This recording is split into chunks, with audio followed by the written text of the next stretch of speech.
To me, Global Reach Out is inspiring. It's connecting with God, reaching out to the world, and impacting life. The stories that shared is so personal and it deeply impacted me. Global Reach Out to me is reach out to the truth. Connecting hearts, connecting lives.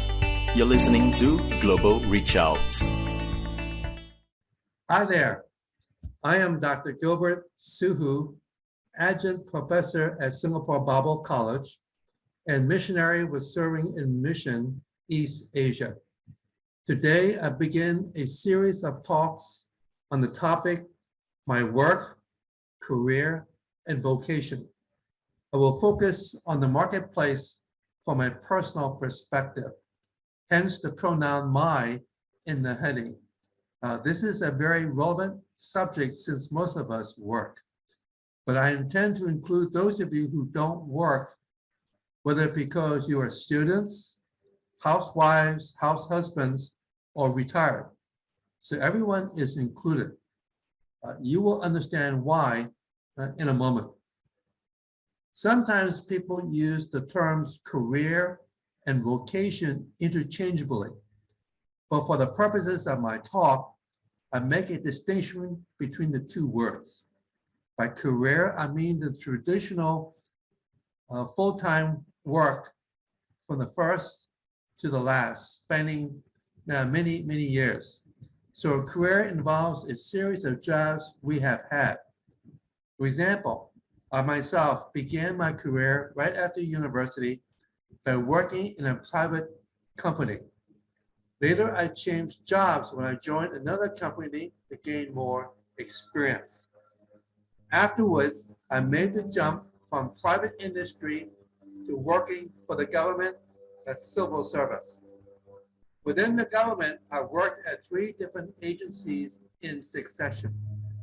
Then I made a really big jump to full-time ministry. First, as a pastor, and later as a theological educator. Now I am semi-retired, but still teaching. Thus, my career so far features 4 major phases. The first phase was working in private industry. The second phase was in civil service. The third phase was in full-time ministry, and the current phase is in part-time ministry. I believe many of us have personal goals that help us decide the next job to pursue as we progress in our careers in some logical manner. Some of us dream of becoming the president or CEO of a company. Others want to gain financial independence, and still others simply to succeed in their chosen field. So we draw up a plan, a roadmap that takes us from point A to point B with steps in between. This entire sequence represents our career. A helpful way to differentiate career and vocation is to note that career refers to our work, including all the full-time jobs we have had, whether we follow an intentional sequence or not in the pursuit of our career objectives. Thus, career is specific to the marketplace. Vocation, on the other hand, covers all of life. I mean, everything. Vocation encompasses our career, our family, and social life, our recreational time, and anything else we may engage in, for example, hobbies and volunteer service. We confirm the importance we attach to our work or jobs by examining how we identify ourselves or how others view us. When we introduce ourselves, we may say, I am an engineer or a lawyer. Similarly, others associate us with our professions. He is a doctor or businessman. Even though our work occupies a significant portion of our week, yet it represents only a part of the whole. Do we factor in the rest of our lives into our identification? I am a happily married woman with 3 lovely children. Most weekends, I volunteer to bring meals to homebound folks. I'm a super fan of K-drama. These are just examples. Usually, we don't calculate the percentage of our time that each activity or involvement occupies in order to determine its relative importance, although we may have an estimate. Rather, we have an inner sense of the importance of each item to us. It is relative as to what may be very important to one person, but may be less important to another. For instance, spending time with friends is central to one person, whereas although it's still important to another, is not as central. In comparing career or vocation, we do not want to emphasize one to the detriment of the other. Both are important. We should give due attention to the two. But in equal measure, we ask, the answer is not so straightforward. As hinted earlier, work and career are quite prominent for many of us. Hence, these constitute a major aspect of life. However, we may define what makes for a successful career depending on the criteria we use to access it. It may be hard to imagine that life overall can be considered successful if we fail to find satisfaction with our career. But what if our career was not as successful as we had hoped? Maybe it was not a total disaster, but still something disappointing. Seems subjective based on our personal perspective. Yet, can we still evaluate a life as gratifying to some degree? We might say it depends on the kind of disappointment. If some professional goals are achieved, but not all, it's okay, acceptable, because life isn't perfect. We can rationalize and say, well, I gave my best effort with the opportunities available. The results are not within my control, so I don't want to lose sleep over it.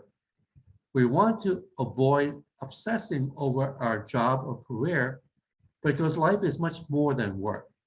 We have family and responsibilities to them. For those of us belonging to a faith community, we have responsibilities to that community as well. I know of an acquaintance who managed to get his employer to grant extended leave of several months so that he could travel and explore the regions of the world he had not visited before. For him, the adventure of backpacking in foreign lands, learning the local culture and customs, sampling the food, and seeing the sights, whether natural or man-made life, made life much more enriching and exciting. He felt more alive than simply sitting in the office, cooped up inside, and breathing the artificially conditioned air. He felt free. At the same time, he wanted to test his ability to hike long distances, to adapt to different environments, and to handle unexpected challenges with only his wits at his disposal. The potential risks and danger provided exhilarating. Although he did not say so, I think in later life, say when he has grandchildren, he would be a most awe-inspiring grandpa because of the fascinating stories he would tell. And what makes it even more impactful is that all his stories of faraway places and exotic experiences would all be true. Hence, we must conclude that as important and as essential work and career are to us all, life embraces much more. Indeed, our career is one aspect of life, a significant portion, but only a portion. True, for the proverbial workaholic, life is work and work is life. There's nothing else but work. But the very nomenclature workaholic signifies addiction or enslavement, not something wholesome or desirable. Let's extend that idea further to state that a wholesome and admirable perspective views all of life as significant, in every area of life as an essential component that we cannot afford to ignore. This thought does not imply giving equal time to each and every area. Some areas require more and others less. Work, for example, is dictated by the organization's management and culture that could surpass the 40-hour work week, standard in some companies. Lawyers, for example, famously put in many more hours, some clocking in the vicinity of 8 hours a week. A former co-worker of mine pursued a hobby of building model trains that became a second business, selling his models to collectors. The miniature trains were scaled down in size, but still quite realistic with moving parts. Undoubtedly, he spent a lot of hours in the evening working on his passion, not counting the costs for materials and researching specific models to replicate.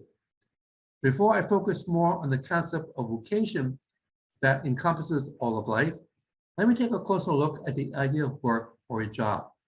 I expand the idea to include any and all meaningful occupations, paid or unpaid, which include, for example, housewives or house husbands, full-time students, and even volunteer service. For my co-worker, building model trains represents a sizable investment that became his second job. I remember his aim was to be so successful that he would eventually quit his primary job to go full-time in his side business. The reason for the expanded concept of work and career is twofold. First, I don't want anyone to feel marginalized if they don't have a traditional paid occupation. They are just as deserving of dignity and respect as anyone else. And two, we need to think as broadly as possible so that we can examine vocation adequately. I propose that we think of vocation as a philosophy of life, worldview, or orientation to life in the broadest sense. Vocation answers the questions, for example, what is my life all about? Why do I live life the way I do? What are my life goals or objectives? What lasting legacy do I wish to leave? Another way to look at it is to ask, how do I want people to see me or to think of me? Thus, vocational is intentional, even well thought through and planned. For those of us basically living life spontaneously, that does not bode well, potentially. It credits my style, or that's not me, we say.